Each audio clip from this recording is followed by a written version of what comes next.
अखण्डमण्डलाकारं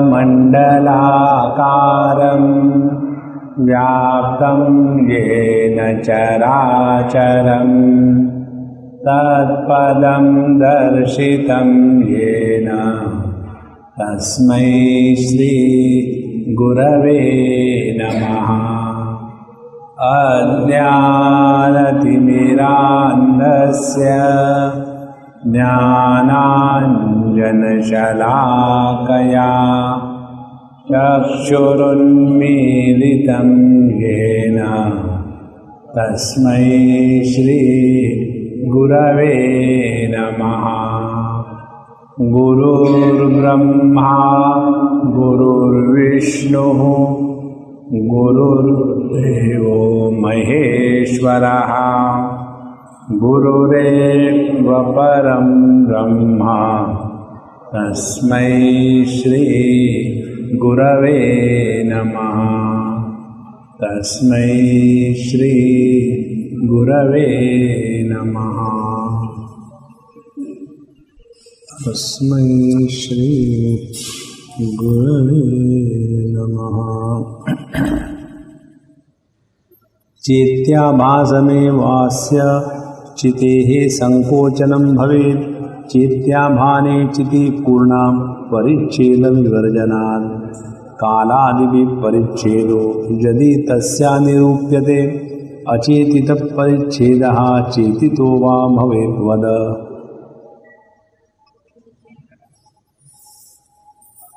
चेत्य रहित चेतना ही अपना स्वरूप है। चेत्य माने वह पदार्थ जिसको चेतना के द्वारा अन्य रूप से ग्रहण किया जाता है।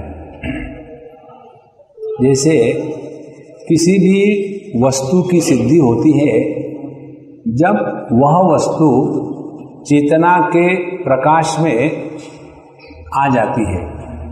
जो वस्तु चेतना के प्रकाश में नहीं आती वो वस्तु के अस्तित्व के बारे में हम बोल नहीं सकते।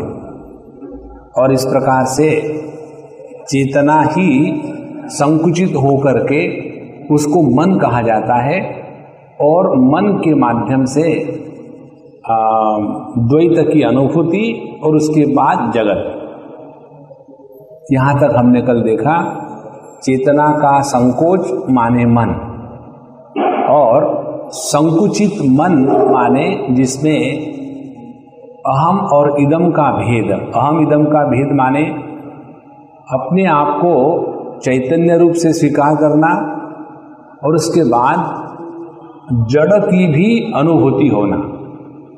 इस प्रकार से जिस मन में जड़ चेतन का विभाग हो गया है वह मन द्वैत की बात करेगा और जिस मन से जड़त्व का या चैत्य, जड़ माने चैत्य, जो चेतना के द्वारा प्रकाशित है उसको चैत्य कहते हैं। तो जो चैत्य या जड़ पदार्थ जब इस मन से निकल जाए तो उसी को शुद्ध चैतन्य कहते हैं। यहाँ तक हमने कल देखा था। तो चेत्याभाने चिति पूर्णा परिच्छेद विवर्जना। तो जिस ज्ञान में ज्ञाता ज्ञेय यह भेद नहीं रहता उसी को शुद्ध चैतन्य कहते हैं। अब आगे एक प्रश्न और उठाते हैं। कालादिभि परिच्छेदः यदि तस्या निरूप्यते। यदि आप कहे, कोई व्यक्ति कहे कि काल के द्वारा तो चेतना का परिच्छेद हो सकता है ना। काल के द्वारा चेतना का परिच्छेद होना माने कभी कभी चेतना का होना, कभी कभी नहीं होना। तो यदि इस प्रकार से हम कहें तो कि भले ये चेतना वस्तु के द्वारा परिच्छिन्न ना होवे लेकिन काल के द्वारा तो हो सकती है। तो ऐसा यदि प्रश्न उठाया गया, क्योंकि काल तो सबको निगलने वाला है तो चेतना को भी निगल जाएगा। तो उसके बारे में कहते हैं अचेतितः परिच्छेदः चेतितो वा भवेत् वद। अब ये बताओ, जिस काल के द्वारा चेतना को हम परिच्छिन्न करना चाहते हैं, क्या उस काल का अस्तित्व चेतना के प्रकाश से युक्त है या चेतना के प्रकाश से रहित है? बताओ। तो निश्चित उसका उत्तर यही निकलेगा कि काल का अस्तित्व चेतना के प्रकाश में ही हो सकता है। और यदि काल का अस्तित्व चेतना के प्रकाश में है तो हम कैसा कह सकते हैं कि काल चेतना को परिच्छिन्न कर रहा है। और यदि कहो कि काल यदि चेतना के द्वारा अप्रकाशित है तो फिर उसका अस्तित्व ही नहीं होगा। और इसीलिए यह जो चैतन्य है, चेतना है, त्रिपुरा देवी है, शुद्ध ज्ञान है, यह किसी भी प्रकार के वस्तु से, किसी भी प्रकार के काल देश के द्वारा कोई भी संबंध नहीं रखता। यह संबंध रहित अस्तित्व है। और जो व्यक्ति, जो वस्तु सच एज काल एटसेट्रा चेतन से व्याप्त न हो तो उनकी सिद्धि नहीं होगी। और इसीलिए जो भी वस्तु किसी को परिच्छिन्न करती है, यदि काल चेतना को परिच्छिन्न करता है तो वो चेतन के बाहर रहेगा, लेकिन ऐसी बात नहीं है। और कारण क्या कि किसी भी वस्तु की सिद्धि चेतना के सिवा नहीं हो सकती। और इसीलिए जो वस्तु चेतना से बाहर होकर के रहेगी उसका तो अस्तित्व ही सिद्ध नहीं होगा। तो इस प्रकार से काल भी चैतन्य को या चेतना को परिच्छिन्न नहीं कर सकता। पहला सिद्धांत ही हो गया। अब आता है देश। पहले हमने वस्तु को देखा, चैत्य पदार्थ, कैसी वस्तु चेतना को परिच्छिन्न नहीं कर सकती। फिर काल भी चेतना को परिच्छिन्न नहीं कर सकता, क्योंकि काल की परिभाषा शास्त्रों में कैसे दी है और फिजिक्स इत्यादि में कैसे दी है। भौतिक दृष्टि से काल की परिभाषा है कि दो घटनाओं के नियमित अंतर को काल कहते हैं। जैसे सूर्योदय और सूर्यास्त, इन दोनों घटनाओं के बीच जो समय है उसको काल कहते हैं। लेकिन हमारे शास्त्रों में ऐसी काल की परिभाषा नहीं है। वो ये कहते हैं कि जिसके द्वारा किसी भी सीक्वेंस, क्रम का निश्चय होता है उसको काल कहते हैं। क्रम संवित को काल कहते हैं। माने क्रम या सीक्वेंस की सिद्धि तब होगी जब उस सीक्वेंस को या क्रम को चैतन्य के द्वारा प्रकाशित किया जाएगा। बिना चेतना के प्रकाश से सीक्वेंस की सिद्धि नहीं होती। इसीलिए जब हम जागृत अवस्था में रहते हैं तो करते क्या है, हम घटनाओं के सीक्वेंस को देखते हैं। 6:30 बजे क्लास शुरू हुई, फिर 8 बजे खत्म हो गई, तो बीच में 1.5 घंटा चला गया। तो 6:30 बजे भी मैंने 6:30 बजे को सीक्वेंस, पहले क्रम को या क्रम के पहले अंग को प्रकाशित किया, और फिर 8 बजे भी उस 8 बजे को प्रकाशित किया। तो फिर हम कहेंगे कि जो 6:30 और 8 के बीच में का जो समय है उसको 1.5 घंटा कहते हैं। ये कौन कहेगा? जो 6 बजे भी जगा था और 8 बजे भी जगा था, वो कहेगा। सुषुप्ति अवस्था में किसी भी प्रकार का सीक्वेंस एस्टेब्लिश नहीं होता और इसीलिए वहां किसी भी प्रकार के काल का भान नहीं होता। इसीलिए जो भौतिक दृष्टि से काल की परिभाषा है और वेदांत के दृष्टि से जो काल की परिभाषा है उसमें मूल भेद यही है।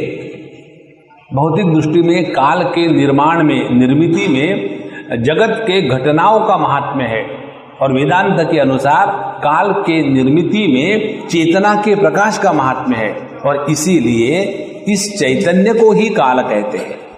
इतना होने के बाद फिर देश का प्रभाव देखेंगे। तो कहते हैं संबंधोपि नैक देशः स्यात् असिद्ध तथेतरः तत्संबंधांश मात्रस्य भानादन्यन्य सिद्ध्यति अहो बहि पदार्थोपि चितिर्निर्मग्न इष्यताम् एवं च सर्वात्मना एव मग्नं चेत्यमपीष्यताम् कथं स्वान्तर्विनिर्मग्न स्वपरिच्छेदकं भवेत् चेत्यमेवं विधम राम विचारय सुयुक्तितः। आगे बताते हैं कि यह जो चैतन्य है, चेतना है, यह देश के द्वारा भी परिच्छिन्न नहीं होती। वस्तु के द्वारा नहीं होती, देख लिया। अब काल के द्वारा नहीं होती, देख लिया। अब देश के द्वारा कैसे? ये जो विचार है देश का बहुत ही सुंदर है कि इस चेतना का संबंध केवल एक देश में मात्र नहीं होता, नहीं तो क्या होगा कि चेतना अंश वाली हो जाएगी और चेतना अंश वाली नहीं होती। इसीलिए इसका अंश का भान नहीं स्वीकार किया जाता है। जैसे कोई भी पदार्थ जिसको हम जानते हैं, तो भले हम उस पदार्थ को पूर्ण रूप से न जाने, जैसे अभी हमारा ध्यान हमारे समझो पेट की तरफ है, तो जब हमारे चेतना ने पेट को ग्रहण किया है तो पीठ का तो ग्रहण नहीं हुआ, तो इसका मतलब ये थोड़ी है कि पीठ है ही नहीं।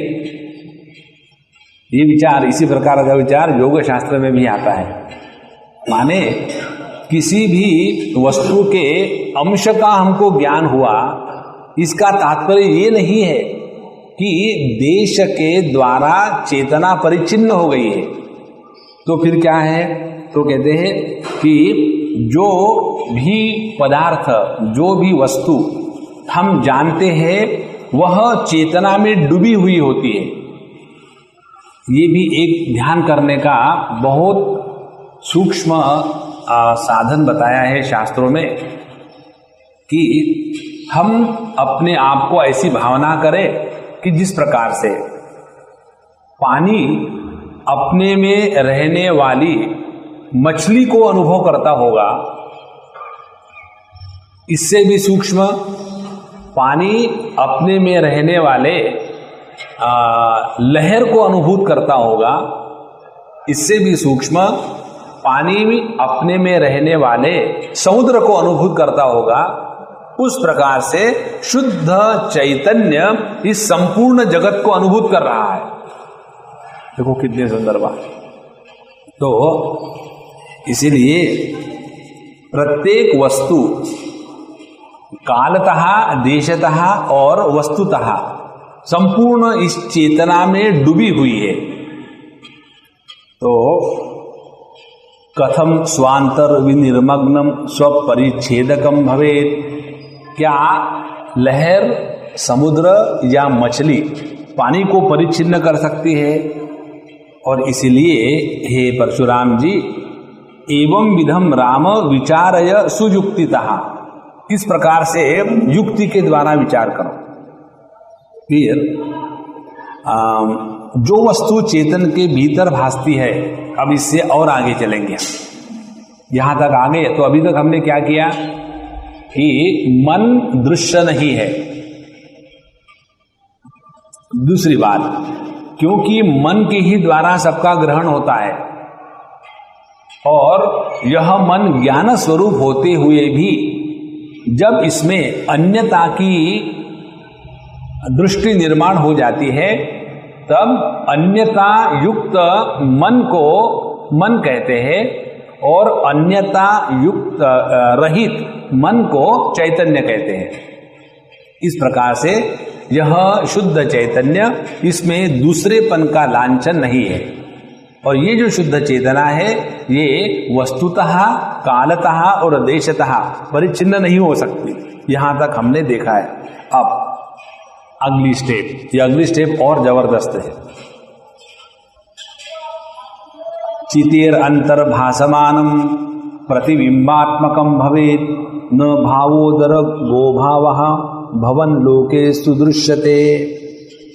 जो वस्तु चैतन्य के अंदर है वह केवल प्रतिबिंब रूप ही हो सकती है। क्यों कि हम देखते हैं जब कोई वस्तु एक दूसरे के अंदर होती है तो वो वास्तविक नहीं होती, वो काल्पनिक होती है। कैसे? अब उदाहरण ऐसे ले लो, पानी के अंदर समुद्र या समुद्र के अंदर लहरें या सुवर्ण के अंदर में जितने भी आभूषण है, तो यह लहरें, समुद्र, आभूषण या मिट्टी के अंदर सभी प्रकार के मिट्टी के बर्तन, तो इनकी क्या स्थिति है? उसी प्रकार से इस चैतन्य के अंदर संपूर्ण विश्व है। तो जिस प्रकार से ये लहरें या आभूषण, इनकी स्थिति उसी प्रकार से इस शुद्ध चेतना के अंदर में ये संपूर्ण विश्व है। तो ये जो प्रतिबिंबात्मक ही इस विश्व की स्थिति है। और तो यदि हम इसको न माने कि नहीं, जैसे कमरे के अंदर में हम है, तो कमरा एक वस्तु और हम दूसरे वस्तु, दोनों सत्य है, इस प्रकार से यदि हम मानेंगे तो क्या होगा? तो कहते हैं तो बड़ा घोटाला हो जाएगा। कैसे कि जो वस्तु अन्य रूप से जानी जाती है, उस वस्तु का आधार हमेशा मैं है। मैं के सिवा किसी अन्य का ज्ञान नहीं होता। तो यदि प्रत्येक वस्तु का आधार मैं है और यह मैं यदि भानात्मक सत्ता रूप है, तो सभी की सभी वस्तुएं भानात्मक सत्ता रूप ही है। जैसे सुवर्ण के आभूषणों का आधार यदि सुवर्ण है, तो सभी आभूषण सुवर्ण रूप ही है। उसी प्रकार से जगत के सभी वस्तु, व्यक्ति, देश, काल, इनका आधार मन है। और मन क्या है? शुद्ध चेतन मात्र है, यदि इसमें से संकोच, परिच्छिन्नता को हटा दिया जाए। और इसीलिए यदि हम इसको नहीं मानेंगे तो हम अपने आप को ही भ्रम के रूप में कहेंगे। इसलिए जो पदार्थ इस चैतन्य के अंदर में है, वो उससे भिन्न या उससे अलग नहीं हो सकता। अब सवाल ये आया कि यदि सभी कुछ चेतन है, चैतन्य है, तो ये जगत में ये भिन्नता, जड़ता कहाँ से आई? क्योंकि हमारा तो अनुभव स्पष्ट है कि ये जो लोहे का डंडा है, ये तो जड़ है और हम चेतन है। तो यदि सूक्ष्मता से विचार करें तो बताते हैं कि कितने भी छोटे अणु परमाणु रहे, उसमें भी जिनको आज तक किसी ने देखा नहीं, जिसको कहते हैं न्यूट्रॉन, प्रोटॉन, इलेक्ट्रॉन, अनेक प्रकार के टॉन जो है वो घूमते रहते हैं। तो यदि घूमते रहते हैं तो वो जड़ कैसे है? तो अपने आप में तो कोई चीज हो नहीं सकती बिना चैतन्य के। इसीलिए यह अपना जो चैतन्य स्वरूप आत्मा है, वो अपनी स्वातंत्र शक्ति के द्वारा भिन्न भिन्न रूप में भास रहा है। ये उस आत्म तत्व को स्वातंत्र है कि वो किस रूप में अभिव्यक्त होवे। पानी को ये स्वातंत्र है कि वो समुद्र के रूप में अभिव्यक्त होवे या दव बिंदु के रूप में अभिव्यक्त होवे। उस पानी पर हमारा या किसी का कोई भी अधिकार नहीं कि पानी होते हुए भी तुम ये तुच्छ दव बिंदु के रूप में क्यों अभिव्यक्त हो रहे हो, उसको कोई नहीं रोक सकता। क्यों? कि यही उसकी स्वातंत्र शक्ति का विलास है। उसी प्रकार से यह संपूर्ण विश्व जिसमें जड़त्व और भिन्नता है, ये एक ही आत्म तत्व का विलास है। ये बात जिस दिन हमारे समझ में आ जाएगी, उस दिन समझ लेना अपने घर में दिवाली शुरू है। अभी कल परसों की बात है, एक सज्जन हमसे बात कर रहे थे, हमने किसी के मरने की बात करी कि भैया अभी फोन आया, मुझे जाना है उनको सी ऑफ करने के लिए, कोई मर गया। तो बोले कब है? मैंने 2-3 दिन के बाद है, अभी तो उनका देह कोल्ड स्टोरेज में रखा है। तो बोले क्यों? मैंने उनके बच्चे अमेरिका में हैं, आने हैं वहाँ से, तब हो जाएगा। बोले स्वामी जी इसका मतलब है हमारा भी देह कोल्ड स्टोरेज में जाएगा। जब मैं मरूंगा तब हमको भी वहीं रहना पड़ेगा।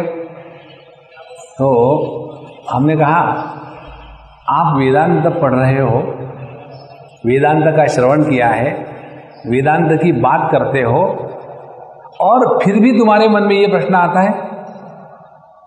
ध्यान से सुनना संतो। हमने कहा देखो मरने के बाद तुम्हारा देह का क्या करना है, इस पर तुम्हारा कौन सा अधिकार है? वो तो जिंदे रहने वाले का फ्रीडम है, पहली बात। दूसरी बात, यदि हम वेदांत के श्रवण करने वाले हैं, उस निष्ठा पर चलने वाले हैं, तो वेदांत श्रवण की निष्ठा, वेदांत ज्ञान की निष्ठा का पहला लक्षण कौन सा है?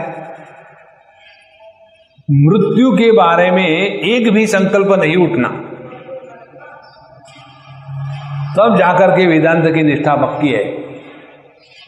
यदि मृत्यु के बारे में एक भी संकल्प उठा, चाहे अपना मृत्यु चाहे किसी का मृत्यु, तो अभी मटका कच्चा है, उसको अभी बहुत धक्के खाने हैं। इसीलिए जब हमने उनको कहा, बोले हाँ स्वामी जी ये तो मुझे कभी सूझा ही नहीं, लेकिन ऐसे विचार क्यों आया? तब हमने कहा प्रभु आपको ये भ्रांति है कि आप वेदांत में निष्ठा प्राप्त कर चुके हो। एक भी विचार, एक बार भी मृत्यु के बारे में हृदय में जब नहीं आएगा, तब अपनी निष्ठा पक्की है। देखो कितनी सरल है। हम लोगों को लगता है हम इतने दिनों से वेदांत पढ़ रहे हैं, कह कुछ नहीं। अच्छा महाराज, इस प्रकार से यह संपूर्ण सृष्टि सबका सब केवल इस शुद्ध चेतना का ही विलास है, और इसको कोई कुछ नहीं रोक सकता। यहां तक बता दिया। तो अब हमारे परशुराम जी हम लोग जैसे हैं वैसे उन्होंने कहा कि महात्मा जी आपने कह तो दिया, लेकिन हमको स्वीकार नहीं है। ये संपूर्ण जगत चैतन्यमय है, चारों तरफ जड़ता दिखती है, और आप कहते हो संपूर्ण जगत चैतन्यमय है, हम कैसे स्वीकार करें?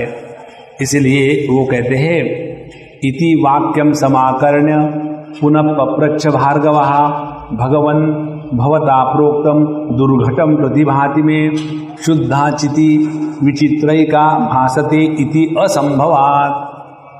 भगवान आपने जो कहा एक शुद्ध चिति, ये संपूर्ण जगत जिसमें जड़ता का प्राधान्य है वो एक ही चैतन्य है, ये आपने जो कहा ये तो हमको स्वीकार करने में ही कठिनाई हो रही है। अनुभूति की तो बात ही अलग है। जब तक हम बौद्धिक दृष्टि से स्वीकार नहीं करेंगे, उसके अनुभूति का प्रयत्न कहां से होगा? इसीलिए सवाल ये है कि ये कैसे स्वीकार करें कि एका शुद्धा चिति, एक शुद्ध चैतन्य, ये जगत के वैचित्र्य के रूप में अभिव्यक्त हो रहा है। ये बड़ा कठिन है स्वीकार करने को, क्योंकि चितिश्चैत्यम इति द्वेधा वस्तु सर्वै विभावितम। प्रत्येक का यही अनुभव है कि एक तो चैतन्य है और एक जड़ है, और ये दोनों वस्तु इतनी स्पष्ट है और सत्य है, इन दोनों को हटा करके सबको चैतन्य बना रहे तो कैसे संभव है? इसीलिए इसको स्वीकार करना कि यह संपूर्ण जगत केवल चैतन्यमय है बड़ा कठिन बात है। और इस चैत्य और चेतन, जड़ और चेतन, इसका कैसा संबंध है कि जड़ वस्तुओं की सिद्धि चैतन्य के द्वारा होती है, और इसीलिए यह जो चेतन है स्वयं प्रकाशित है। यहां तक तो हम मान लेते हैं कि चेतन स्वयं प्रकाशित है, और इस प्रकार से जड़ चेतन दो चीजें हैं। तो हमारा सबका अनुभव क्या है कि जो भासित होने वाली वस्तु होती है, जिस वस्तु को प्रकाशित किया जाता है, वो प्रकाश से भिन्न है। जैसे मैं इस माइक को जानता हूं, तो मैं माइक का प्रकाशक हूं और मैं इस माइक से भिन्न हूं। ये तो कितना सरल है। तो ऐसी सरल बात कहो ना ये कहो कि ये जो माइक है ये भी चैतन्य रूप है और जो इस माइक को देखने वाला है ये भी चैतन्य रूप है। यदि दोनों चैतन्य रूप है तो इसमें दृष्टा और दृश्य ये भेद कैसे निर्माण हुआ, इसको समझना बड़ा कठिन है। और दूसरी बात, महात्मा जनक जी ने क्या कहा था कि सभी संकल्प का त्याग करने से मन निर्विकल्प हो जाता है, और जहां मन निर्विकल्प हो गया वहां संसार की निवृत्ति हो गई। जहां संसार की निवृत्ति हो गई वह निर्विकल्प ज्ञान ही तो परमात्मा है। तो ऐसा जो निर्विकल्प ज्ञान है, उस ज्ञान में जिसको आत्मा कहा गया है, ये जो मन है वो उसका करण है, इंस्ट्रूमेंट है, और ये आत्मा अपने मन इंस्ट्रूमेंट के द्वारा इस संपूर्ण जगत को देख रहा है। इस प्रकार से आत्मा के पास यदि मन नहीं होगा तो क्या आत्मा को जगत का दर्शन हो सकता है? नहीं हो सकता। और इसीलिए ये जो मन है यही आत्मा को जगत से बांधता है। और जब ये मन जो आत्मा का इंस्ट्रूमेंट है, करण है, ये मन यदि शुद्ध हो जाए या निर्विकल्प हो जाए तो जगत का बंधन खत्म हो जाता है। इस प्रकार से जो जनक महाराज ने बात कही थी वो तो समझ में आ गई, लेकिन आप तो पता नहीं कहाँ ले जा रहे हो। ये बात कितनी सरल समझ में आती है कि मन एव मनुष्यानाम कारणम बंध मोक्षयो हो, कि जब तक मन है तभी तक बंधन है। मन को निर्विकल्प कर दिया तो जगत निकल गया मन से और हम एकदम मोक्ष को प्राप्त हो गए। इस प्रकार से सरल सरल बात है, आत्मा एक है, जगत दूसरी वस्तु है, और इस जगत को प्राप्त करने वाला आत्मा का मन ये साधन है। इसीलिए इस मन को निर्विकल्प कर लो तो मोक्ष हो गया आत्मा का। लेकिन आपने ये सरल विचार छोड़ करके एकदम कहाँ छक्का छोड़ दिया हमारा कि सब कुछ चैतन्यमय ही है, तो ये एक मन है, ये जगत है, इसका क्या हो गया। इस प्रकार से हम इसको जरा समझने में बड़ा कठिन कर रहे हैं कि इसीलिए आत्मा का तो जड़ वर्ग से भेद है और उसका कारण है मन। तब यह मन ही आत्मा के बंध और मोक्ष का कारण है। तो जो मनसैव बंधस्यान् मोक्षो वाप्यात्मना स्फुटम सविकल्पम मनोबंधः मोक्षस्यान् निर्विकल्पकम तत्कथम मन एवात्मा करणम ही मनस्मृतम निर्विकल्पस्य संसिद्धि वापि अद्वैतम तु शिष्यते।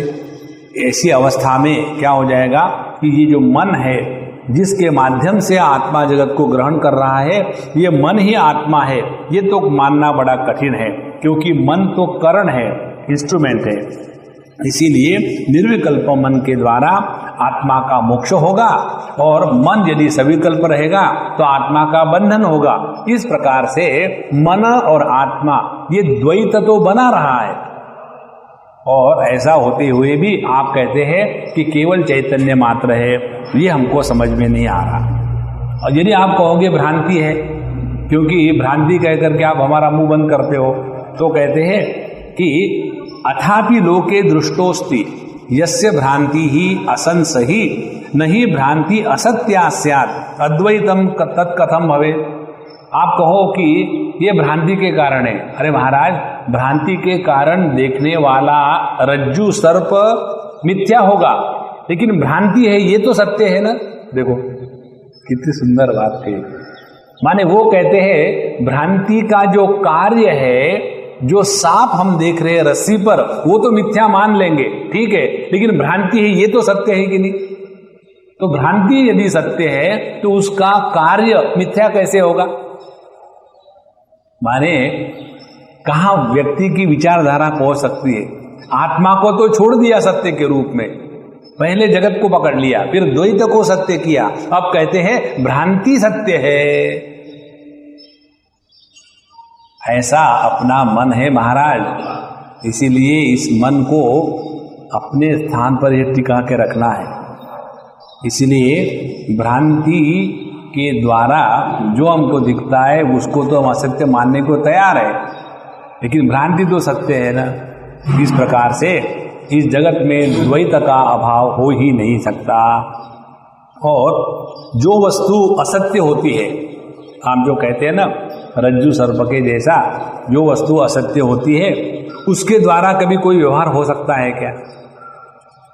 कोई व्यवहार हो नहीं सकता। लेकिन हम इस संसार के सभी पदार्थ स्थिर देखते हैं। रोज सुबह हम इस ज्ञानेश्वर मंदिर में आकर के यहाँ प्रवचन कर रहे हैं, सुन रहे हैं, तो ये कैसे असत्य है, ये कैसे झूठ है? और ये व्यवहार तो हो ही रहा है ना। इस प्रकार से सर्वम ही जागतम वस्तु स्थिरम अर्थ क्रियाकरम, तो जगत की सभी वस्तुएं स्थिर है और इसके द्वारा भिन्न प्रकार के प्रयोजनों की सिद्धि हो रही है, व्यवहार भी हो रहा है। इसीलिए बताइए तत् असत्यम कथम ब्रूहि यतो अद्वैतम प्रसिद्धति। इस प्रकार से आप कैसे कह रहे हो कि सब अद्वैत मात्र है और उसमें किसी भी प्रकार का द्वैत नहीं है, और यह सारा ज्ञान भ्रांति रूप है, और इस भ्रांति रूप यदि सब ज्ञान है तो फिर इस भ्रांति की निवृत्ति कैसे होगी? और मुझे एक बात और बताइए, भ्रांति सर्वा समावापि कथम स्यात् ब्रूहि मे गुरो। यदि भ्रांति है तो ठीक है, लेकिन सभी को एक ही जैसी भ्रांति कैसे हो सकती है ना? कितना सुंदर प्रश्न है। भ्रांति सर्व समावापि कथम स्यात् ब्रूहि मे गुरु। ये गुरु महाराज मुझे बताइए, जैसे एक लड़का होता है और वो एक लड़की को देखता है और उसको वो पसंद आती है। हमने एक जगह देखा था ऐसा, लड़का बहुत ही हैंडसम और बहुत ही अच्छा, दिखने में अच्छा, कमाई में अच्छा, सब कुछ, और उसकी शादी जिस लड़की से हुई वो इतनी घटिया और फटीचर थी। तो सब लोग जब उन दोनों को देखते थे तो उसको यही प्रश्न पूछते थे कि तुमको दुनिया में दूसरी कोई मिली नहीं क्या? और उसका यही प्रश्न था, इसके जैसी दूसरी सुंदर कोई है ही नहीं। तो हमारा अनुभव क्या है कि प्रत्येक वस्तु में प्रत्येक की प्रोजेक्शन भिन्न होती है, लेकिन जो भ्रांति है सभी के सभी इस जगत के भ्रांति को समान रूप से है कि जगत सत्य है और जगत नित्य है। यह जो जगत को लेकर के भ्रांति है, ये भ्रांति सबको समान कैसे है? सो संदेह एष में विरतः हृदय में परिवर्तते। इसीलिए गुरुदेव, ये मेरे हृदय में बड़ा भयानक संदेह आ गया है और इसी के कारण मैं चक्कर काट रहा हूं। तो क्या प्रश्न थे विद्यार्थी परशुराम जी के, जब गुरु महाराज ने कहा कि केवल एकमात्र चैतन्य वस्तु है, इसमें द्वैत की बात वस्तुतः कालतः देशतः सिद्ध नहीं हो सकती, ये बताने के बाद फिर उन्होंने प्रश्न कहा कि द्वैत की सिद्धि तो कितनी स्पष्ट है, और द्वैत की सिद्धि कैसी है? एक तो जड़ वर्ग है और एक चेतन वर्ग है। दूसरी बात, जड़ वर्ग को चेतन वर्ग प्रकाशित कर रहा है। तीसरी बात, यह जो चेतन वर्ग जड़ वर्ग को प्रकाशित कर रहा है वो मन के माध्यम से कर रहा है, और जब तक के मन सविकल्प है तभी तक जड़ जगत की उपलब्धि है। जब मन निर्विकल्प हो गया तो जड़ जगत की उपलब्धि नहीं होती, और इसीलिए यह जो मन है एक वस्तु वो हो गई, जगत एक वस्तु वो हो गई, और इसको प्रकाशित करने वाला चैतन्य एक वस्तु ये हो गई। तो यहाँ अद्वैत कहाँ हुआ? यहाँ तो सरल सरल द्वैत की सिद्धि हो रही है। इसीलिए भगवान, आप मेरे मन से इन सब संदेहों को हटाओ और बताओ कि यह संपूर्ण विश्व केवल चैतन्य का विलास है, ये हम कैसे स्वीकार करें? और जब तक ये सिद्धि नहीं होगी तब तक ऐसे ही चलता रहेगा। इसीलिए अब जब ऐसा प्रश्न पूछा, इत्येवं प्रश्नमाकर्ण्य दत्तात्रेय समस्तविद साधु प्रश्न प्रहृष्टात्मा प्रवक्तुम उपचक्रमे राम साधुत्वया पृष्टम प्रोक्त प्रायमिदं पुनः यावन्न मनसस्तोषः तावत् भूयो विशोधयेत्। ऐसा प्रश्न सुनने के बाद दत्तात्रेय भगवान समस्तविद, जो सब जानने वाले थे, वो ऐसा प्रश्न सुनकर के बड़े खुश हो गए और फिर उन्होंने बोलना प्रारंभ कर दिया। कहा कि राम, हे परशुराम जी, साधुत्वया पृष्ठम, तुमने बहुत बढ़िया प्रश्न पूछा है, लेकिन बीच में एक डंडा लगा दिया। कहते हैं प्रोक्तम प्रायम इदं पुनः, मैंने इसको तो ऑलरेडी बता चुका हूं। माने ये अद्वैत ही कैसे संभव है, द्वैत कैसे असंभव है, ये तो मैंने पहले 10 बार बता चुका हूं इस ग्रंथ में, फिर भी मैं बताता हूं एक बार और फिर कहते हैं यावन्न मनसस्तोषः, इसके 2 अर्थ निकलेंगे।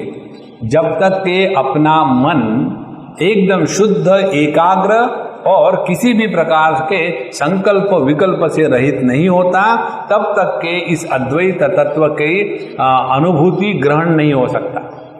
और दूसरा अर्थ ये भी निकलता है इसका कि जब तक हमारी इस ज्ञान में निष्ठा नहीं हो जाए तब तक की अनुभूति नहीं आती।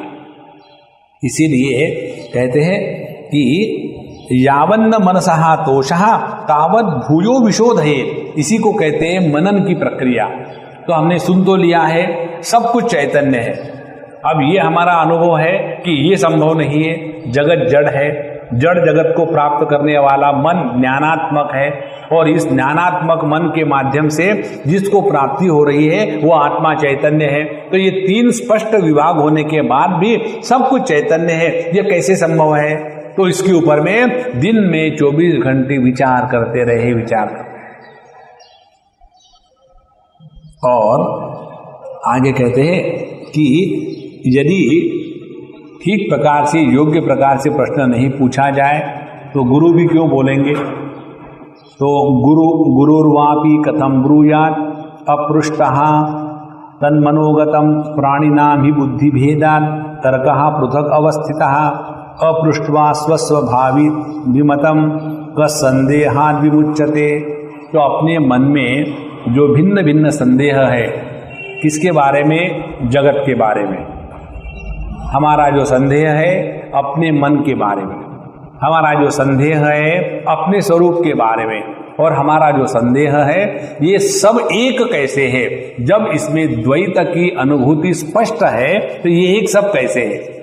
इस प्रकार से हमारे प्रत्येक की विचार करने के ढंग अलग होने के कारण भिन्न भिन्न प्रकार से उसको तर्क के द्वारा सिद्ध करना पड़ता है। कई बार आपका स्वयं का अनुभव होगा, हमको ये अनुभव रोज आता है। एक आध दिन कोई आकर के लेक्चर के बाद हमको कहते हैं अलग से जाकर के, स्वामी जी आज तो आपने हमको इतने हल्के से उठा करके परमात्मा में रख दिया था। माने आज का लेक्चर एकदम सॉलिड था, परमात्मा के जैसा। और उसी लेक्चर के बारे में दूसरा व्यक्ति कहता है आकर के, स्वामी जी आज की तबीयत ठीक है आपकी? क्यों? आज का आपका लेक्चर जमा नहीं था। देखो, अपने बुद्धि की क्षमता को लेकर के हम इस जगत का ग्रहण कर रहे हैं। तो यदि वो वस्तु हो जिसको खा करके एक व्यक्ति आनंद ले रहा है और दूसरा व्यक्ति उसी वस्तु को खा करके रो रहा है, क्यों? कि उन दोनों की जो क्षमता है समझने की वो भिन्न है। इसीलिए तत्व वही होता है, लेकिन अपने क्षमता के अनुसार तर्क वितर्क भिन्न होने के कारण भिन्न भिन्न युक्तियां लगानी पड़ती है, और उससे फिर हम तत्व को जानने के लिए सक्षम बन जाते हैं। अपृष्ट्वा स्वाभिमतम, कहाँ संदेहात् विमुच्यते, इसलिए अपने अपने जो डाउट्स है उसको ठीक से पूछ करके कौन अपने संदेह से छूट सकता है। और प्रष्टुः विद्या ही सुदृढ़ा प्रश्नो बीजम निरूपणे अपृष्टुर्नैव विद्या स्यात् पृष्ट्वा विद्यात् ततो गुरुम्। इसीलिए जो व्यक्ति योग्य प्रकार से प्रश्न करता है उसी को विद्या प्राप्त होती है। तद विज्ञानार्थम गुरुमेवाभिगच्छेत्। हम लोगों की जो प्रश्न पूछने की तरीका है या ढंग है वो है तत्वों को छोड़ करके हर चीज का प्रश्न पूछते हैं। दूसरी बात, प्रश्न पूछने का समय होता है। कई बार ये बात समझ में इसलिए नहीं आती कि जब हम कहीं भी जाते, इसको जरा सब ध्यान से सुन लेना, हम इसलिए बता रहे। एक बार हमको एक सज्जन ने पूछा, स्वामी जी आप कभी कभी किसी व्यक्ति को बहुत सूक्ष्मता से और विस्तार से उत्तर बताते हो, और कभी कभी किसी व्यक्ति को एकदम वहीं काट देते, ठीक है बहुत हो गया, इनफ, नथिंग मोर, आप ऐसा क्यों करते हो? तो हमने बोला हम मूडी है। बोले नहीं आप तो मूडी नहीं हो सकते, कारण क्या है? तो हमने कहा देखो, हर चीज का स्थान होता है, हर चीज का समय होता है, ऐसे नहीं कहीं भी और कुछ भी पूछ लिया। इसका कारण क्या है? इसका कारण ये है, जब भी हम कहीं भी जाते हैं तो अपना मन अनेक प्रकार के दुराग्रह से बहुत कलुषित होता है। एक बात समझ लो, कभी भी किसी को भी मिलने जाना है, विशेष करके महात्माओं को मिलने जाना है, तो कभी भी अपने मन में किसी प्रकार के दुराग्रह को लेकर के नहीं जाना चाहिए। और यदि योग्य समय, योग्य प्रकार और योग्य प्रकार के ठीक हो, तब जाकर के तत्व के बारे में प्रश्न पूछना चाहिए। अन्यथा कहीं भी कुछ भी किसी भी प्रकार से प्रश्न पूछने से उसका उत्तर कभी नहीं मिलता। एक हमारी अम्मा है, वो हमको पत्र भी लिखती है और कभी मिलती भी है, प्रश्न भी पूछती है। उनकी विशेषता ये है, आज तक हम उनको कितने बार जानते हैं, आज तक उन्होंने हमको एक भी प्रश्न जगत के बारे में नहीं पूछा, एक भी, केवल तत्व का चिंतन। और तत्व का चिंतन बहुत करती है। एक दिन वो अम्मा आई और हमको तत्व के बारे में पूछ रही थी, तो हमने उनको कहा कि अम्मा कीप क्वाइट, बैठी रहो, यहाँ कोई प्रश्न पूछने की जरूरत नहीं। बोले ठीक है साहब, बैठ गए। फिर 1 घंटे 1.5 घंटे बैठने के बाद देखिए स्वामी जी, अब मुझे समझ में आया कि मैं कहाँ फंसी हुई थी। ने बताओ कहाँ, क्या समझ में आया? बोले मैंने ये समझ लिया था कि जब मैं आपके पास आती हूँ तो खूब प्रश्न पूछ पूछ करके ज़्यादा ज्ञान इकट्ठा कर लूँ, लेकिन ये पद्धति एक विशेष मर्यादा तक ठीक है, उसके बाद ये पद्धति गलत है। बोले ये आज मुझे समझ में आया। इसीलिए प्रश्न पूछने का योग्य तरीका, प्रश्न पूछने का योग्य समय, प्रश्न पूछने का योग्य काल, नहीं तो जब भी जो कुछ पूछे जा रहे उसका उत्तर नहीं मिलता। तो प्रश्न विद्या ही सुदृढ़ा प्रश्नो बीजम निरूपणे, जैसा प्रश्न होगा उसके अनुसार निरूपण होता है। और इतना होने के बाद कहते हैं कि योग्य प्रकार से गुरु महाराज से प्रश्न पूछ करके अपने संदेहों का निराकरण करना चाहिए। इसके बारे में एक और भी बात बता दें, हम जब गुरु को प्रश्न पूछते हैं, संतों को प्रश्न पूछते हैं, तो उनको हमारे प्रश्न के शब्दों में जो छिपा है वो तुरंत समझ में आ जाता है। ये प्रश्न के पीछे जिज्ञासा है, ये प्रश्न के पीछे कुछ ना कुछ पूछना है, इस प्रश्न के पीछे बोलने का एक बहाना ढूंढना है, ये सब बातें प्रश्न से तुरंत समझ में आ जाती है। इसीलिए हम जगत में किसी को भी धोखा दे सकते हैं, लेकिन प्रश्न के माध्यम से यदि संतों के पास जाकर के कुछ ट्राई करें तो उसमें कभी सफल नहीं होंगे। अच्छा, यहाँ होने के बाद अब बताते हैं कि तुमने जो प्रश्न पूछा कि एक ही चैतन्य कैसे है, द्वैत कैसे नहीं है, इसके बारे में सुनो। तो चिति एकैव वैचित्र्यात् भासते इति संभवेत्, एक ही चैतन्य अनेकता के रूप में भास सकती है, कैसे? सुनो। अब फिर वो हमारा दर्पण का उदाहरण देते हैं। एक रूपो यथादर्शः प्रतिबिंबात् अनेकधा। यह जो प्रतिबिंब का दर्पण का उदाहरण है, ये उदाहरण हमको बहुत पसंद है। एक हमारा पसंदीदा उदाहरण है समुद्र, पानी और लहरें, और दूसरा उदाहरण है ये, हमको रज्जु सर्प में मजा नहीं आता। कैसे? अब देखो, दर्पण का पृष्ठ तो एक ही रहता है, लेकिन उसमें जो प्रतिबिंब है उसमें कितनी अनेकता है। तो एक ही जड़ दर्पण का प्रतिबिंब, दर्पण का पृष्ठ जब अनेकता को प्राप्त हो सकता है, तो जो शुद्ध चैतन्य है वो अनेकता को प्राप्त क्यों नहीं हो सकता? देखो, ये दर्पण के प्रतिबिंब के दृष्टांत को ठीक से नहीं समझेंगे तो गड़बड़ी होगी। हम जब उस दृष्टांत को समझते हैं तो इस प्रकार से समझते हैं कि दर्पण ही प्रतिबिंब के रूप में भास रहा है। जब हमारी दृष्टि अनेकता पर होती है तो प्रतिबिंब का दर्शन है, और जब हमारी दृष्टि उस दर्पण के पृष्ठ को देखेंगे तो वहां की जो प्रतिबिंब की अनेकता है वो अपने आप समाप्त हो जाएगी। उसी प्रकार से एक शुद्ध चेतना के दर्पण में जगत की विविधता का प्रतिबिंब है। देखो, यदि अपना ध्यान इस चैतन्य वस्तु की तरफ होगा, बहुत ध्यान से सुनना, जब हम दर्पण के पृष्ठभाग की तरफ देख रहे हैं तो दर्पण में रहने वाले उस प्रतिबिंब का अपने आप अभाव हो जाएगा। उसी प्रकार से जब हमारा ध्यान शुद्ध चैतन्य की तरफ होगा तो द्वैत का जो भान है, द्वैत की जो अनुभूति है, उसका कोई महात्म्य नहीं रहेगा। जैसे अब इस उदाहरण में गड़बड़ी क्या हो जाएगी?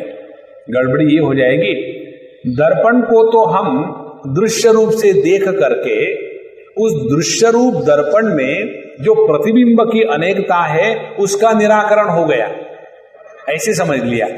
और जब हम चेतना का दर्शन करने की बात कर रहे हैं तो कहीं हम चेतना को दृश्य रूप में ना देख बैठे। देखो, तो जब हमको बताते हैं जैसे दर्पण के तरफ ध्यान रखो तो उसके अंदर में रहने वाले प्रतिबिंब के अस्तित्व का कोई महात्म्य नहीं रहता, ये समझ में आता है दर्पण ही सत्य है, उसका अंदर जो प्रतिबिंब है वह मिथ्या मात्र है। उसी प्रकार से केवल चैतन्य का दर्शन करो तो इस चैतन्य में प्रतिभासित होने वाली ये जो द्वैत की अनुभूति है वह मिथ्या है और यह चैतन्य ही सत्य है। यहां तक तो ठीक है इंटेलेक्चुअली। सवाल आगे ये आता है, जैसे हम उस दर्पण को अपने से भिन्न रूप में देख रहे हैं, क्या वैसे ही हम चेतना को अपने से भिन्न रूप में देख रहे हैं? यदि वैसा देख रहे हैं तो केवल इंटेलेक्चुअल अंडरस्टैंडिंग है, अनुभूतिक नहीं है। क्यों? कि चैतन्य अपना असली आपा है। इसीलिए जितना हमारा ध्यान विषयों से हट करके वृत्तियों पर आएगा, वृत्तियों से हट करके निर्विकल्प स्थिति पर आएगा, यह जो निसंकल्प मन है, यह निसंकल्प मन ही चेतन है। और इस निसंकल्प चेतना को ही जब हम आत्म भाव से स्वीकार करेंगे तब उसमें निष्ठा प्राप्त करके फिर जगत में रहो ना, कोई व्यवहार में खोट नहीं आएगी। इस प्रकार से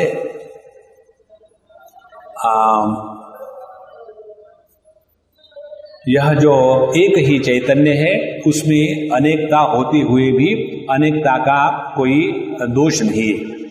उसके लिए उदाहरण लेते हैं, जैसे कि स्वप्न और मनोराज्य, इसमें हमने क्या देखा है कि स्वप्न में भी दृष्टा होता है, दृश्य होता है और दर्शन होता है। तो ये दृष्टा, दृश्य और दर्शन ये सभी का सभी केवल एक मन का ही तो विलास है। उसी प्रकार से जब हम मनोराज्य करते हैं, अपने ही कमरे में बैठे हैं फैन की तरफ देखते हुए, अब दीक्षा हमारे आजकल ब्रह्मचारियों का मनोराज्य क्या चलता होगा कि अब दीक्षा हो जाएगी और फिर हम प्रवचन करने को जाएंगे और चारों तरफ अज्ञानी बैठे हैं, बीच में मैं दीप स्तंभ के जैसा ज्ञान का पूज्य खड़ा हुआ हूँ और सबको ज्ञान बांट रहा हूँ और धड़ाधड़ एक एक ज्ञानी हो रहे हैं। और जब प्रवचन खत्म हो गया तो केवल ज्ञान मात्र और बाकी सब भाग गए। तो ये सभी का सभी केवल मनोराज्य मात्र है, उसमें सोचने वाला जिसके बारे में सोचा गया और जिसके बारे में सोचा गया उसमें जो विकार, प्रकार, आकार, संस्कार है वो सभी सब केवल मन का विलास है। उसी प्रकार से यह एक ही शुद्ध चैतन्य, चेतना और चैत्य माने प्रकाशक और प्रकाश्य, इस प्रकार से द्वैत रूप में दिखता है लेकिन होता नहीं। इसीलिए यह जो प्रकाशक चेतना और प्रकाश्य जगत, इसमें जो द्वैत की अनुभूति है यह भ्रांति मात्र है। असल में एक ही वस्तु दो प्रकार से अभिव्यक्त हो रही है और इसका अनुभव संतों को, ज्ञानियों को, सिद्ध पुरुष को तो आता है ना, उनको आता होगा, हमको नहीं आता तो हम कैसे माने। अब जरा ध्यान से सुनिए, हम अपने अज्ञान में निष्ठित जो अनुभव है उसको सत्य माने कि साधु संत सिद्ध पुरुष जिनकी ज्ञान में निष्ठा है उनके अनुभव को सत्य माने।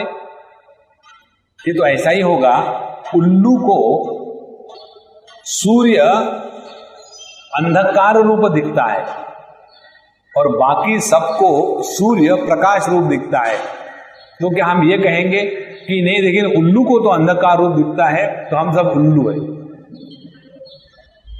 ये उदाहरण यही का है। तो अंधस्य अभासमानंच रूपम भाति स्मृतौ किल नैव चितेर भाने किम कदा कुत्र विभाव्यते यथादर्श विना किंचित प्रतिबिंबम न भाति वही आदर्शन्नातिरिक्तोतः प्रतिबिंबो भवेत् यथा। जिस प्रकार से प्रतिबिंब के अस्तित्व के लिए आदर्श का होना अत्यंत आवश्यक है, बिना आदर्श के प्रतिबिंब का अस्तित्व नहीं संभव, उसी प्रकार से बिना चैतन्य के किसी भी अनुभूति की उपलब्धि नहीं हो सकती। तो जैसे प्रतिबिंब उस आदर्श के सिवा कुछ नहीं होता, उसी प्रकार से सभी की सभी अनुभूतियां इस चैतन्य तत्व के सिवा कुछ नहीं होती। देखो कितनी सुंदर बात। सो आदर्शान नातिरिक्तोतः प्रतिबिंबो भवेत् यथा एवं चिति मृते विदाउट चिति किंचित अतिरिक्तम न विद्यते अतएव मनो अपि अन्यद सर्वथा नास्ति वैचिते। और इसीलिए इस चेतना के सिवा मन कोई दूसरी वस्तु नहीं है। विद्यार्थी का प्रश्न क्या था? जगत अलग है, जगत को प्राप्त करने वाला मन जगत से अलग है और इस मन के माध्यम से जिस चेतना आत्मा को ज्ञान हो रहा है वो आत्मा अलग है, ये उसका प्रश्न था। इसीलिए यहाँ कहते हैं कि ना तो यह जगत अलग है, ना तो मन अलग है, ना तो चेतना अलग है, इस प्रकार से सभी कुछ एक चैतन्य मात्र है। जिस प्रकार से स्वप्न में स्वप्न पदार्थ मन से भिन्न नहीं है, उसी प्रकार से जागृत में भी यह जगत केवल मन स्वरूप है और मन चैतन्य स्वरूप है। इस प्रकार से सभी का सभी केवल चैतन्य ही है। इसमें मन को करण रूप से ग्रहण करना ये अपने मन की कल्पना है, वास्तविकता नहीं है। और जिस प्रकार से एक यहाँ उदाहरण लेते हैं, यथा स्वाप्न कुठारस्यात् कर्णम तरुछेदने। स्वप्न में हमने एक कुल्हाड़ से एक पेड़ को काटा, तो वो जो कुल्हाड़ है वो भी तो मन ही है, जिस पेड़ को काटा वो भी मन है और जो काट रहा था वो भी मन है। माने स्वप्न में हमको जो स्वप्न वस्तु को काटने वाला जो उपकरण है कुल्हाड़, और जो काट रहा है और काटने की क्रिया, ये सभी के सभी एक ही मन है। उसी प्रकार से जागृत में भी ये सभी का सभी एक ही मन है और ये मन चेतना के प्रकाश के सिवा कुछ कर नहीं सकता, क्योंकि यह चेतनात्मक ही है। इस प्रकार से कोई भी द्वैत कहीं भी नहीं है। और आगे कहते हैं कि असता नरशृंगेण कहा कदा सुविदारिता तस्मान् नास्ति मनोराम च असत कार्यस्य कारणम। मनुष्य के यदि सिंग नहीं होते तो ये सिंह नहीं है, इसीलिए इस सिंह के द्वारा वो किसी को मार नहीं सकता। जैसे भैंस या बैल आकर के अपने सिंह के द्वारा किसी का पेट फाड़ सकता है, वैसे मनुष्य अपने सिंह के द्वारा नहीं कर सकता। क्यों? कि वो है ही नहीं। उसी प्रकार से यह जो मन नाम की कोई वस्तु चैतन्य से अलग नहीं है, ताकि वो इंडिपेंडेंटली इस जगत का अनुभव कर सके। इसलिए यह ना तो जगत मन से अलग है, ना तो मन चैतन्य से अलग है। इस प्रकार एक ही परमात्मा तत्व, जिसको शुद्ध चेतना कहा है, वो ही सब विविधता के रूप में अभिव्यक्त हो रहा है। कहते हैं स्वप्ने दृषि क्रिया कार्यम कारणम मन उच्यते। स्वप्न में जो भी दर्शन हो रहा है, उसमें जो देखने की क्रिया है और जो काम करने की क्रिया है और उसमें जो अनेक प्रकार के उपकरण है, वो सभी का सभी मन ही तो है। यथा तथा सर्वदापि मनो नास्ति क्रियाकरम। उसी प्रकार से जागृत अवस्था में भी सभी का सभी ये मन केवल चैतन्य रूप है, इससे और कुछ अलग नहीं है। इसीलिए चिदात्मा केवल स्वच्छः स्वाच्छन्द्यान्मन आदिकम परिकल्प्य व्यवहरेत दृश्य दृष्टादि भेदतः। इसीलिए केवल शुद्ध चैतन्य, शुद्ध चिदात्मा यही अपने स्वातंत्र शक्ति से मन आदि की कल्पना करके उसमें दृष्टा दृश्य का भेद निर्माण करता है और अनेक प्रकार के व्यवहार करता है। और जब वही मन या शुद्ध चेतन अपने निर्विकल्प स्थिति में रहता है, तो सब का सब व्यवहार समाप्त हो जाता है। इस प्रकार से परमात्मा, उसको इस ग्रंथ में शुद्ध चिति कहा है। इस शुद्ध चिति की अभिव्यक्ति मन के रूप में और मन के द्वारा विविधता के अनुभूति का आविष्कार। तो जाना कहाँ है? अनेकता से हट करके मन के पास आए, और मन जब निर्विकल्प हुआ वही शुद्ध चैतन्य है, और यह शुद्ध चैतन्य ही परमात्मा की असलियत है। इस प्रकार से जाना आना, ये नित्य निरंतर अपना अभ्यास जारी रहे। अब आपको एक बात बताए, जब अब ये बात कैसे एक्सप्लेन करना ये हमको मालूम नहीं, लेकिन जो बात है वो है सत्य। जब कोई हमसे बात करता है, प्रश्न पूछता है, एक क्षण में पता चल जाता है कि कौन कहाँ बैठा है, प्रश्न से और दृष्टि से। जिसके दृष्टि में तत्व का प्राधान्य है, जो तत्व से एक होकर के बोल रहा है, तत्व के बारे में जिज्ञासा है, उसकी दृष्टि भिन्न होती है। और जो व्यक्ति अपने कठिन व्यक्तित्व को लेकर के प्रश्न करता है, फिर प्रश्न किसी के भी बारे में रहे, तो उस आंखों में एक भिन्न प्रकार की चमक होती है। जिस आंखों में समर्पण, प्रेम इत्यादि का बहुत जबरदस्त अभिमान होता है, उस आंखों का रंग अलग होता है। और इसीलिए व्यक्तियों से बात करते समय एक क्षण में पता चल जाता है कि हम किससे बात कर रहे हैं। जैसे एक और भी बात है, ये भी हम बता नहीं सकते कैसे, लेकिन है जरूर। एक बार कहीं की बात है कि एक व्यक्ति ने हमको मिली, अम्मा कुछ प्रेग्नेंट थी, गर्भवती थी, तो हमने उसके कान में बता दिया कि देखो राधिका रानी आ रही है, लेकिन किसी को मत बताना, बिल्कुल अपने आप से। बोले मेरे पति को, उनको भी मत बताना। बोले ठीक है। और उन लोगों ने परीक्षा वरीक्षा करी सब डॉक्टरों से, और लड़का होगा निश्चित हो गया, और लड़का होने का निश्चित हो गया, सब कुछ हो गया। और उन्होंने फिर लड़कों के नाम ढूंढने शुरू कर दिए, और हो गई लड़की। तो बोले स्वामी जी वो सब लड़के के नाम लिए, लड़की हो गई, और आपने जो कहा था वो तो ठीक निकला, आपने कौन सी टेस्ट करी थी? तो हमने कहा देखो आंखों में स्पष्ट दिखता है कि गर्भ में कन्या रत्न है या पुत्र रत्न है, ये स्पष्ट दिखता है। अब इसकी ऑप्टोमेट्रिक टेस्ट कौन सी है ये समझ में नहीं आता, या ऐसा ही होता है। उसी प्रकार से जब हम इस जगत के बारे में प्रश्न पूछते हैं, उस समय कहाँ है? हमारा ध्यान बाहर के वस्तु पर है क्या? हमारा ज्ञान उस वस्तु के बारे में राग द्वेष है उसमें है क्या? हमारा ज्ञान उस संकल्प विकल्प में फंसा है क्या? हमारा ज्ञान अहम वृत्ति में बहुत कठिन हो गया है क्या? या हमारा ज्ञान अपने स्वरूप में स्थित होकर के अभिव्यक्त हो रहा है? ये सब स्पष्टता क्लियर हो जाती है, उसमें कोई भ्रांति नहीं रहती। इसीलिए हे भृगुनंदन सुनो कि जो यह शुद्ध चैतन्य है ये आकाश के जैसा है। अब यहाँ से फिर भिन्न प्रसंग प्रारंभ करते हैं इस एकमेवाद्वितीय शुद्ध चेतना को बताने के लिए।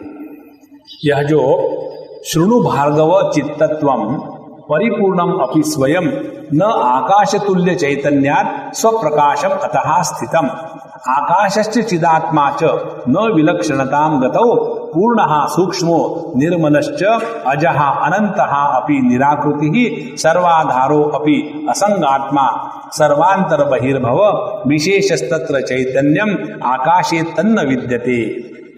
यहाँ बता दे तुमको इस शुद्ध चेतन को समझना है तो यह शुद्ध चैतन्य और आकाश एक ही है।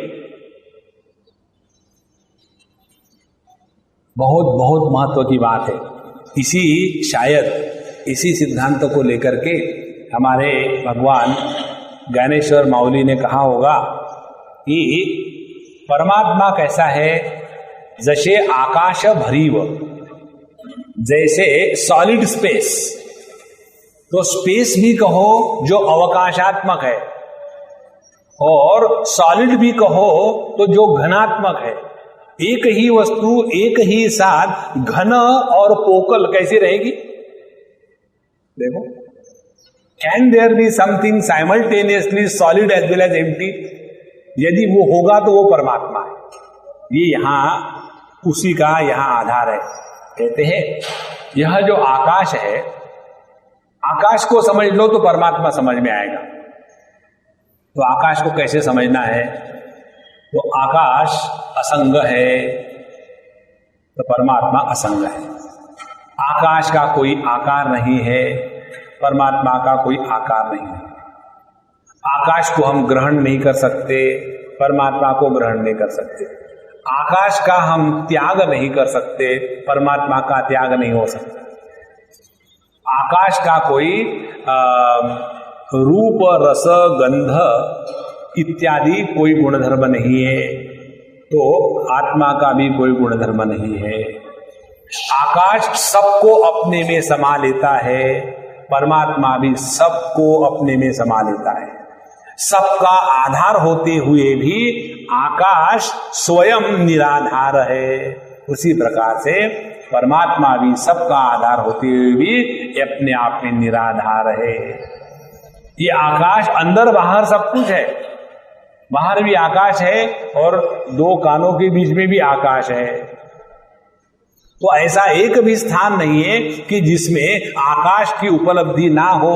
और आकाश में अंदर बाहर की कल्पना है, वास्तविक देखा जाए तो आकाश ना तो अंदर है ना तो बाहर है। देखो कितनी समानता है।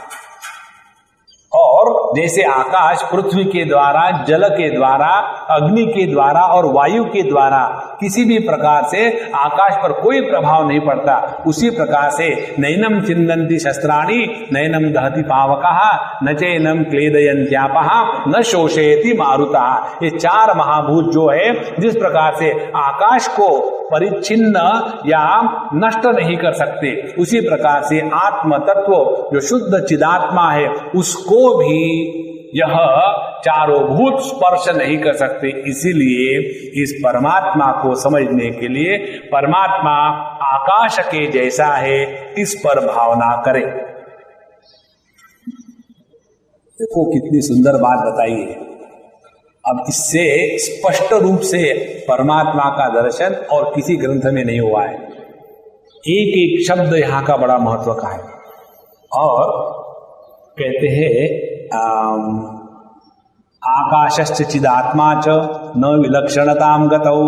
पूर्णः आकाश पूर्ण है, आकाश में किसी प्रकार की अपूर्णता नहीं, सूक्ष्म सबसे सूक्ष्म है, निर्मल आकाश में कोई मल नहीं है, अजः आकाश का कोई निर्माण नहीं है, अनंत आकाश का कोई अंत नहीं है, निराकृति आकाश का कोई आकार नहीं है, सर्वाधार सबको आधार देते हुए भी स्वयं निराधार है, असंगात्मा और किसी के साथ ना तो पृथ्वी के साथ आकाश चिपका है, ना तो जल के साथ चिपका है, ना तो अग्नि के साथ चिपका है, ना तो वायु के साथ चिपका है, असंगात्मा और सर्व अंतर बहिर्भवः सबके अंदर और बाहर आकाश है। इस प्रकार से आत्मा आकाश स्वरूप है। एक बात थोड़ी फर्क है, कौन सी? कहते हैं विशेषः तत्र, आकाश और आत्मा इसमें केवल एक ही विशेषता है भिन्नता का। कौन सी विशेषता है? तत्र चैतन्यम आकाशे तन्न विद्यते, आकाश चैतन्य स्वरूप नहीं है और आत्मा चैतन्य स्वरूप है। कितना सुंदर है, ध्यान से सुनना, बहुत ही सूक्ष्म विचार है। जब यह शुद्ध चैतन्य संकोच को प्राप्त हो जाता है, ये विचार योग शास्त्र में आते हैं, शिव सूत्र या स्पंद कारिका या विज्ञान भैरव, उसमें ये विचार आते हैं। शुद्ध चेतन तत्व जिसमें द्वैत का पूर्ण अभाव है, ऐसा जो शुद्ध चेतन तत्व है अपने स्वातंत्र शक्ति के द्वारा संकुचित हो जाता है। जैसे उदाहरण देते हैं कि एक दीपक एक मटके में रखा, तो मटके के दीवार के अनुसार उसका जो प्रकाश है उतना ही फैलेगा, और यदि वही दीपक एक बड़े कमरे में रख दो तो उसका प्रकाश और विस्तार को प्राप्त होगा। तो हम क्या कहेंगे? उस दीपक का प्रकाश उस उपाधि के अनुसार संकुचित हुआ या विस्तार को प्राप्त हुआ। तो इस दीपक के प्रकाश के संकोच और विकास का दीपक पर या दीपक के प्रकाश पर कोई प्रभाव नहीं है। ऐसे नहीं है कि यदि दीपक का प्रकाश संकुचित होगा तो उसको बड़ा कठिनाई होगी, कुछ नहीं। और यदि बहुत ज्यादा जगह होगी तो बेचारे को बहुत प्रयत्न करके वहां तक जाना पड़ेगा, नहीं। उसी प्रकार से यह जो शुद्ध चैतन्य तत्व है, यह अपने स्वातंत्र के साथ, इस पर कोई नियंत्रण करने वाला नहीं है, तो अपने ही स्वातंत्र के साथ जब संकोच को प्राप्त हो जाता है तो उस संकोच के कारण उसमें जड़ शक्ति की अभिव्यक्ति हो जाती है। तो शुद्ध चैतन्य जिसको चिदाकाश कहते हैं, चिदाकाश में से चित अंश जब संकोचित हो गया और आकाश अंश जब अलग हो गया तो तस्मात् आत्मनः आकाश संभूतः, उस आत्म तत्व से आकाश की अभिव्यक्ति हो गई। और आकाश क्या है? चैतन्य परमात्मा की जड़ शक्ति, उसको कहते हैं आकाश।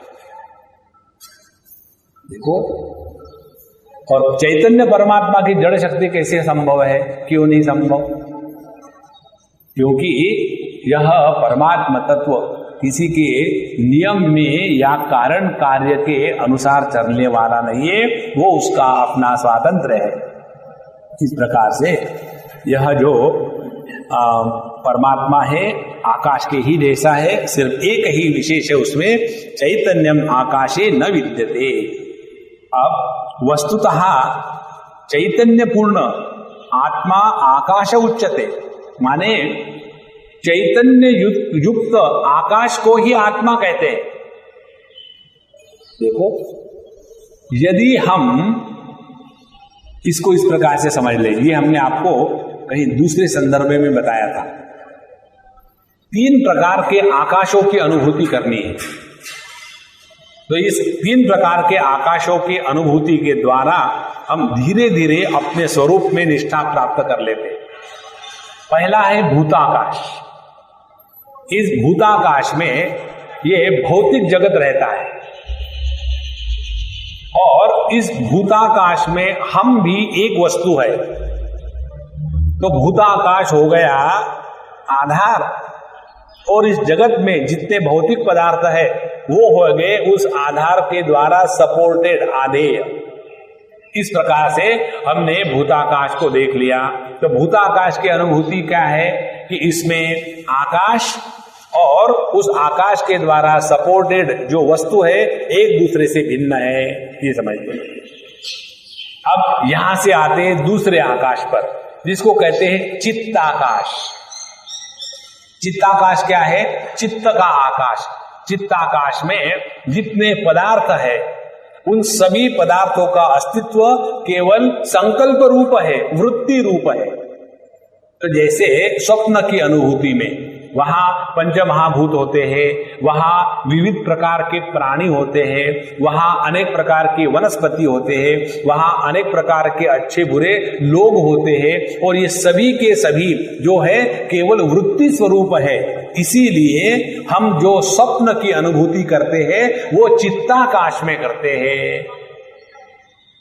तो जागृत की अनुभूति होती है भूताकाश में, और स्वप्न की अनुभूति होती है चित्ताकाश में।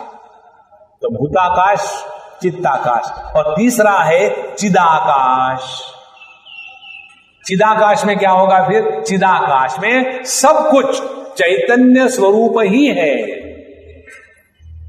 जैसे भूताकाश में सब भौतिक है, चित्ताकाश में सब चित्त स्वरूप है, उसी प्रकार से चिदाकाश में सभी का सभी चित्त स्वरूप है। और ये कैसा होगा? जागृत अवस्था की अनुभूति का आधार क्या है कि जहां वस्तु को प्रकाशित करने वाली या ग्रहण करने वाली वृत्ति और वृत्ति को प्रकाशित करने वाला चेतन, इन तीनों को अलग रूप से स्वीकार करते हैं, तब जागृत अनुभूति। स्वप्न की अनुभूति क्या है? वस्तु को ग्रहण करने वाली वृत्ति दोनों एक है।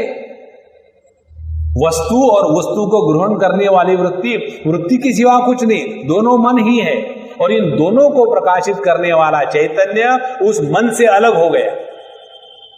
तो जागृत अनुभूति का क्या चक्कर है? वस्तु को ग्रहण करने वाला अंतःकरण या मन और उसको प्रकाशित करने वाला चैतन्य, तीन अलग हो गए। तो भूताकाश की अनुभूति में इन तीनों का अलग अलग होना आवश्यक है। फिर चित्ताकाश की जो स्वप्न की अनुभूति है उसमें क्या है? उसमें वस्तु और वस्तु को ग्रहण करने वाली वृत्ति एक ही है, अलग अलग नहीं है।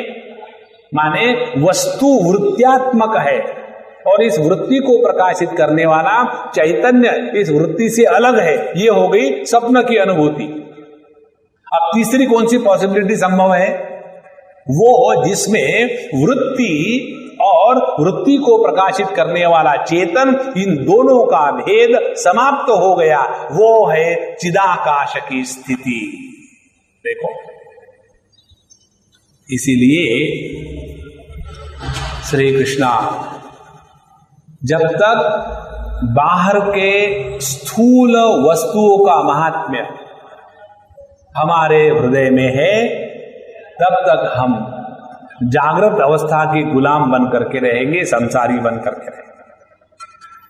तो इस जागृत जगत के वस्तुओं का डिवैल्यूएशन करना ये पहली साधना।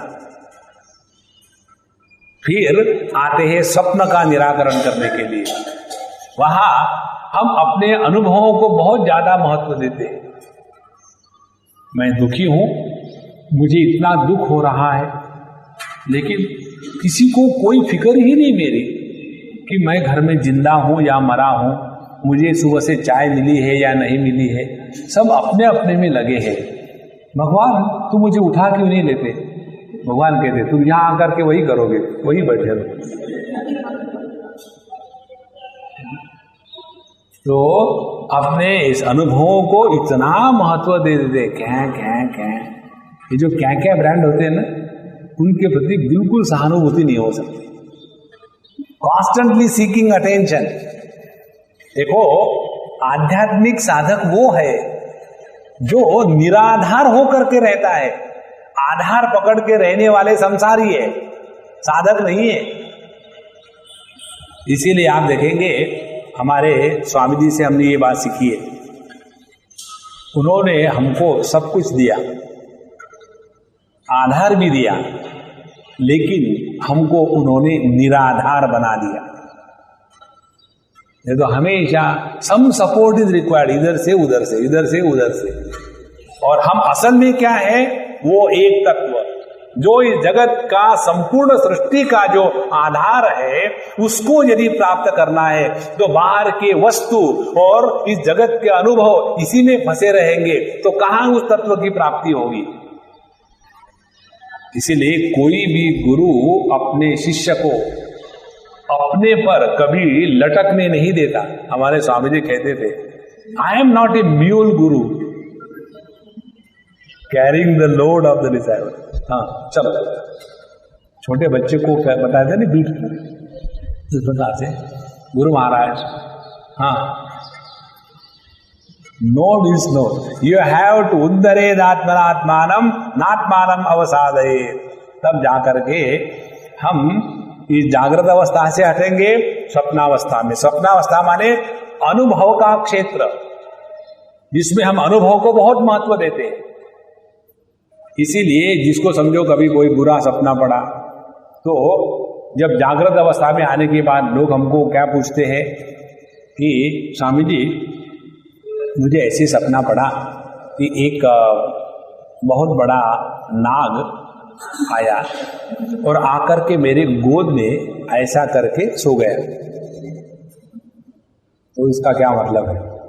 तो इसका मतलब ये है कि उसको बोतल से दूध पिलाओ। अब देखो समझने की बात क्या है, वो नाग आया, नाग कहां गया ये नहीं पूछा, जिसके गोद में सोया वो कहां गया ये नहीं पूछा,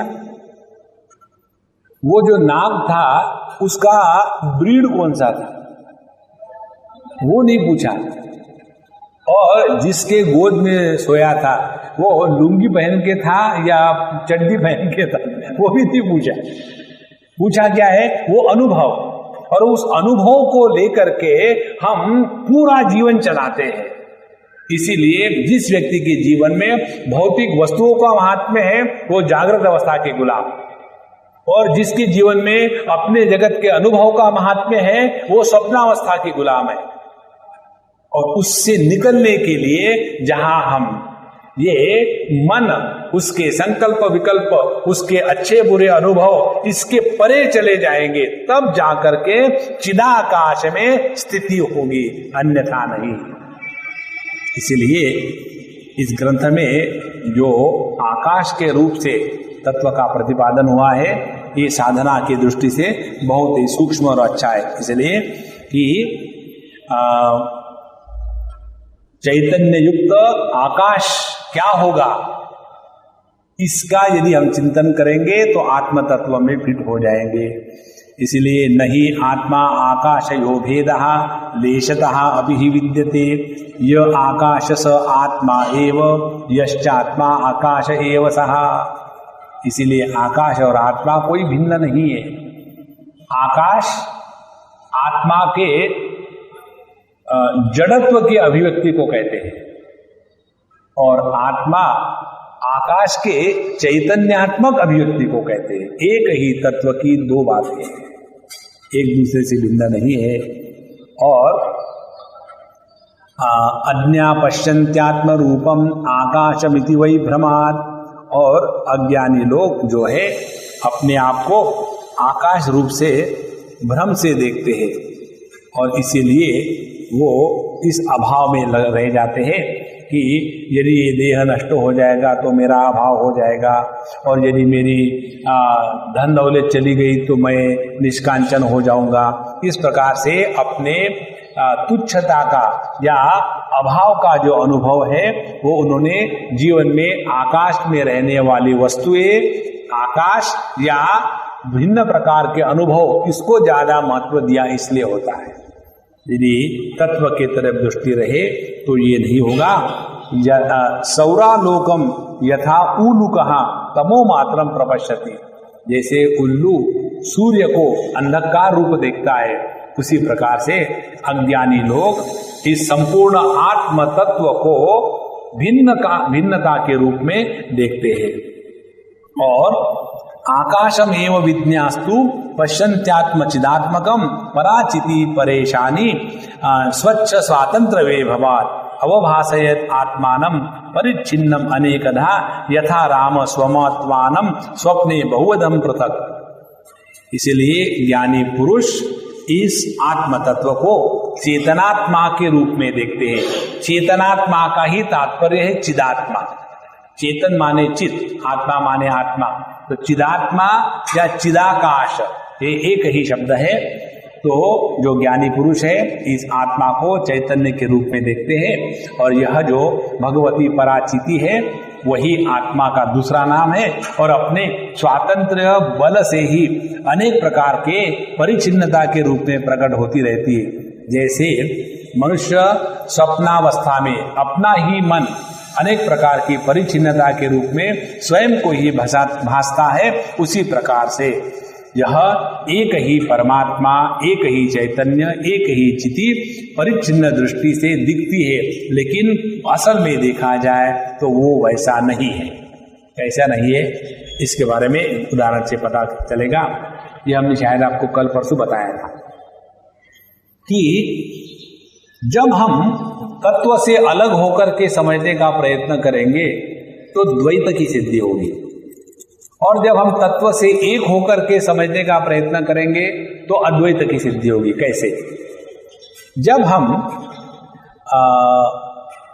अग्नि से अलग होकर के अग्नि क्या है ये समझने का प्रयत्न करेंगे तो अग्नि का ज्ञान हमको कैसे होगा?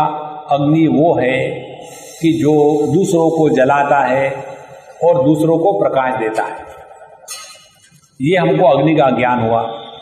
और जब हम अग्नि के रूप में, अग्नि स्वरूप होकर के अग्नि को पहचानेंगे तो क्या होगा कि मैं हूं। और उस स्थिति पर पहुंचने के बाद यदि कोई व्यक्ति आकर के हमारी प्रार्थना करता है, हे अग्नि देवता आप हमारे घर का खाना पकाते हो, धन्यवाद, लेकिन उस दिन आपने खाना पकाते पकाते मेरे हाथ को जला दिया, धन्यवाद वापस। तो दोनों बातों को लेकर के मैं अग्नि स्वरूप दोनों को नहीं समझूंगा। महात्मा जी आप क्या बोल रहे, समझ में नहीं आ रहा। नहीं, आप अपनी उष्णता के द्वारा हमारा खाना पकाते हो। तो अग्नि क्या कहेगा? मेरी उष्णता है क्या? मुझे तो मालूम ही नहीं। क्यों मालूम नहीं? क्योंकि उस उष्णता का अग्नि को अपने से भिन्न रूप से ज्ञान नहीं हो सकता। जहां उस ज्ञान में कि मैं अग्नि और दाहिका शक्ति मेरे से भिन्न है, ये जहां हो गया वहां से संसार प्रारंभ हो गया। देखो, इसीलिए ये अत्यंत सूक्ष्म विषय है कि जब तक हम तत्व को बुद्धि के माध्यम से समझने का प्रयत्न करते हैं तब तक के द्वैत की सिद्धि ही होगी। इसीलिए हमने एक बार आपको बताया था कि 3 प्रकार की दृष्टियों का विवरण माने आध्यात्मिक चिंतन। कौन सी 3 प्रकार की है वो दृष्टियां? एक, सापेक्षता का सापेक्षता में दर्शन। दूसरा, सापेक्षता का निरपेक्षता से दर्शन।